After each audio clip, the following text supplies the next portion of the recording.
I believe that, we have not only an obligation to look after ourselves and to look after, the planet, but to make sure that those that are less fortunate than ourselves are also provided for, and that we treat them in the way that we would like to be treated if the roles were reversed. My name's David Wooldridge. I'm the CEO and co-founder of Tiny Homes Foundation. At the moment on the Central Coast, there's in excess of 1,000 people we believe that are homeless, and so it's quite a widespread and serious problem.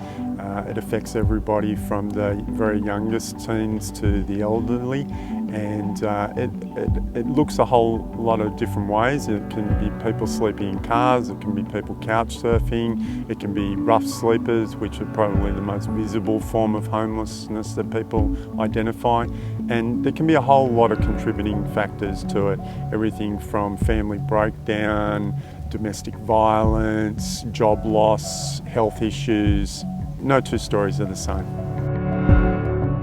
The costs of homelessness to the community are substantial. There are studies coming out at the moment that indicate that it's in excess of $20,000 per homeless person per year. So a tiny home is, as it says, tiny. The ones we're building are 14.6 square metres, so they're 6 metres long by 2.4 metres wide, which doesn't sound like a lot of area, but within that area we can get a sleeping area for one, we can get a full kitchen into that area and a bathroom, and a nice little deck out the front, and then they have a communal laundry. Our pilot project at Gosford, we're putting 4 on the site. But you can have sort of less or more and form a little bit of a community. But they really are a scaled down version of the great Aussie dream to just have your own sort of like home and backyard. So they have a little bit of lawn space. They're very eco-friendly, they're architect designed, and so they're just a small, tiny home. Best thing about the tiny home model is that it involves other people. We couldn't do this by ourselves. I've got no experience building houses. I wouldn't even know where to start. And so, but by actually going and finding other like-minded organisations that are flexible and can work together, can actually achieve a tremendous amount. Having a partner like the Tiny Homes Foundation is also tremendous because they are able to add to the supply of housing.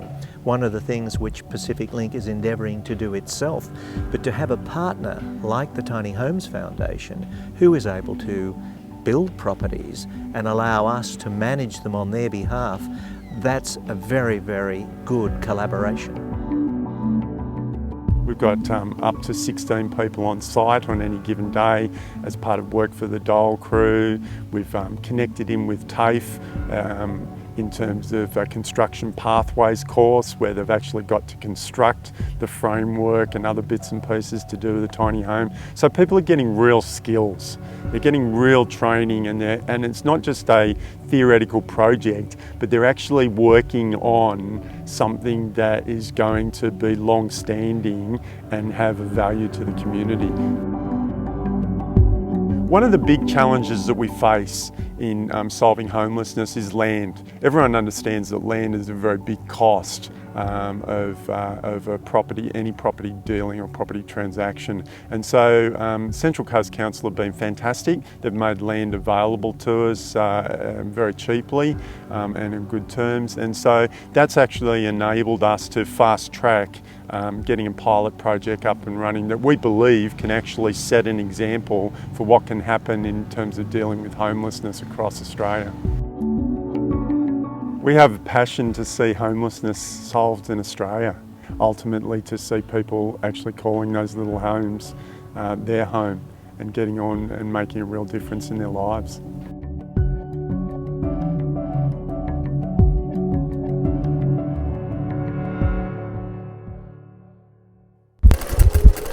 The show goes on!